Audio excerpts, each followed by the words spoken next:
7 janvier, Genèse chapitre 16, verset 1 à chapitre 18, verset 19. Sarai, l'épouse d'Abraham, ne lui avait pas donné d'enfant, mais elle avait une esclave égyptienne nommée Agar.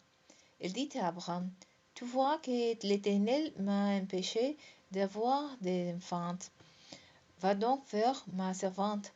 Peut-être aurai-je une fille par son intermédiaire. » Abraham suivit les conseils de sa femme.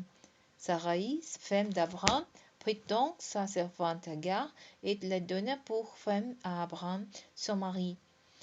Il y avait alors 10 ans qu'Abraham séjournait au pays de Canaan.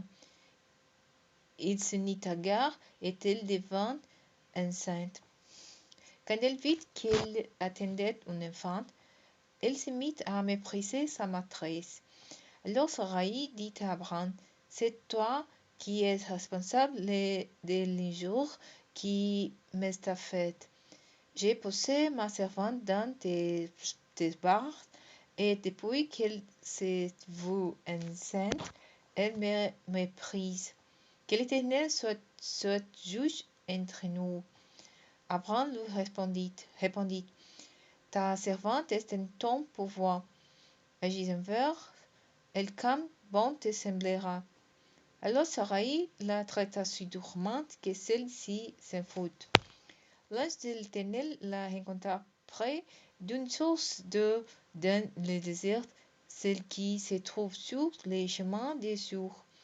Il lui demanda, « Agar, servante de Sarai, d'où viens-tu et où vas-tu » Elle répondit, « Je m'enfuis de chez Sarai, ma maîtresse. » L'ange de l'Éternel lui dit, « Retourne près de ta maîtresse et humilie-toi devant elle. » Et il ajouta, « Je te donnerai de très nombreuses descendantes. Ils seront si nombreux qu'on ne pourra pas les compter. » Puis il ajouta, « Tu attends un enfant, ce sera un garçon. » Tu l'appelleras Ismaël, Dieu entend, car l'Éternel t'a entendu dans ta détresse. Ton fils sera comme un âge sauvage. Lui, il s'opposera à tout, et tout s'opposera à lui, mais il sera sa place en face de tous ses semblables. Agar se demanda, « Ai-je réellement vu aussi même celui qui me voit ?» Et elle appela l'Éternel qui lui avait parlé du nom de Ata el-Roi. « C'est toi, le Dieu, qui me vois. » C'est pourquoi on appelle ces putes Bel la Roi. C'est peu du vivant qui me voit. Il se trouve entre Kadesh et Béret. Agar donna les yeux à une fille que son père appela Ismaël. Abraham avait 86 ans quand Agar lui donna ses filles. Quand Abraham eut 99 ans, l'Éternel lui apparut et lui dit, « Je suis le Dieu tout-puissant. Mène ta vie sur mon regard et comporte-toi de manière intègre, afin que j'établisse mon alliance avec toi et que je multiplie ta descendance à l'extrême. » Abraham se prosterna la face contre la terre, et Dieu ajouta, « Pour moi, voici quelle est mon alliance avec toi. Tu deviendras le père d'une multitude de peuples. Désormais ton nom ne sera plus Abraham, père éminent, mais Abraham, car je ferai de toi le père d'une multitude de peuples. Je multiplierai à l'extrême le nombre de tes descendants, et je te donnerai d'être à l'origine des divers peuples. Des rois même seront tous issus de toi. Je maintiendrai pour toujours mon alliance avec toi et avec ta descendance après toi, de génération en génération. En vertu de cette alliance, je serai ton Dieu et celui de ta descendance après toi. Je te donnerai ainsi qu'à ta descendance ce pays de Canaan où tu vis maintenant en étranger. Il sera votre propriété pour toujours, et je serai le Dieu de ta descendance. Puis Dieu ajouta, de ton côté, tu respecteras les clauses de mon alliance, toi et ta descendance, de génération en génération. Voici quelle est mon alliance avec vous et avec ta descendance, que en sont les termes que vous devrez respecter. Tous ceux qui sont des sexes masculins parmi vous seront circoncis. Vous porterez cette marque dans votre chair, et cela sera le signe de l'alliance entre moi et vous. De génération en génération, tout garçon devra être circoncis à l'âge de 8 jours.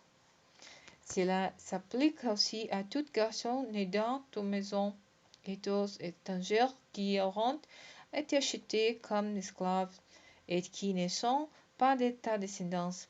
Tous sans exception seront circoncis, qu'ils soient nés dans ta maison ou qui a pris d'argent. Ainsi, le signe de mon alliance sera gravé dans votre chair. C'est là une alliance à perpétuité.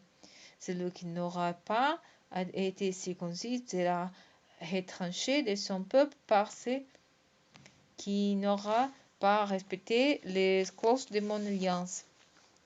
Dieu dit encore à Abraham, pour ce qui concerne ta femme Sarai, tu ne l'appelleras plus Sarai, ma princesse. Désormais son nom est Sarah, princesse. Je la bénirai et je t'accorderai par elle une fille.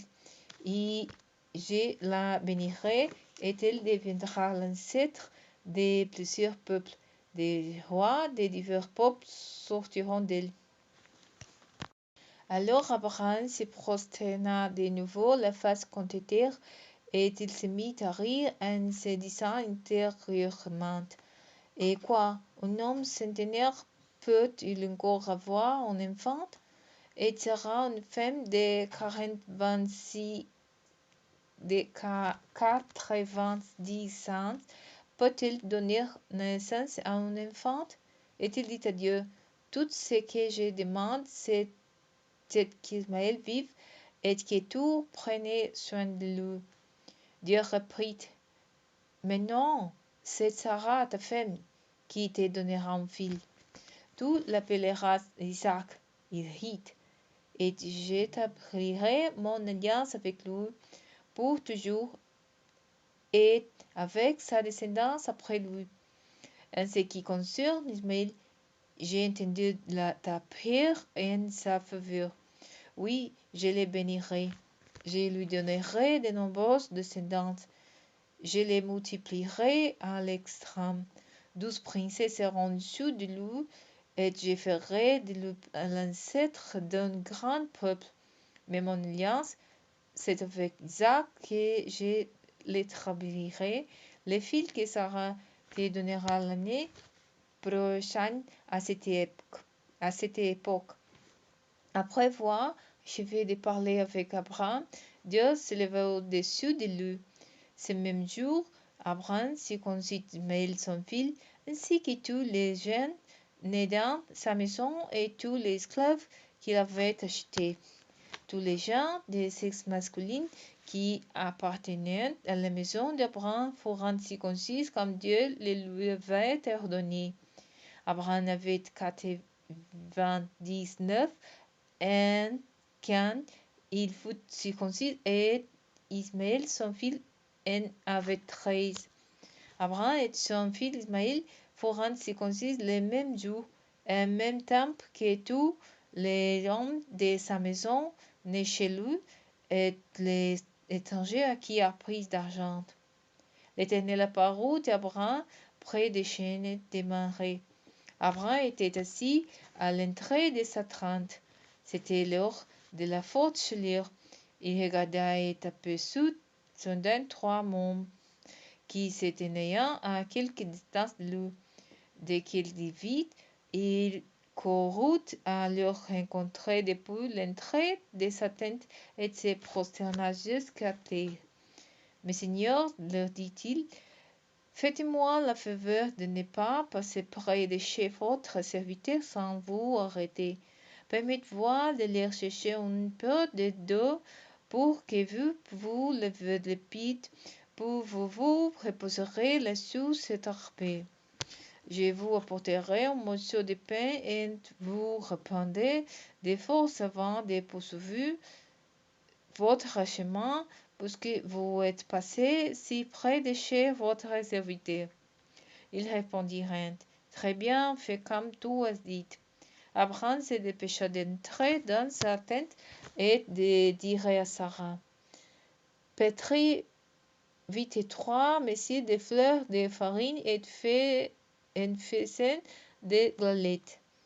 Puis courut au troupeau et choisit un veau gras à la chair bien tendre. Il l'amena à un serviteur qui s'était de l'apprêter. Il prit du fromage et du lait avec la viande qu'il avait fait préparer et l'y apporta aux 3 hommes. Abraham s'étend après d'autres sur l'arbre, pendant qu'ils mangeront. Ils lui demanderont alors, où est Sarah, ta femme? Elle est là dans la tente, leur répondit-il. Pour l'un d'eux lui dit, la prochaine, à la même époque, je ne manquerai pas de revenir chez toi et la femme sera en fille.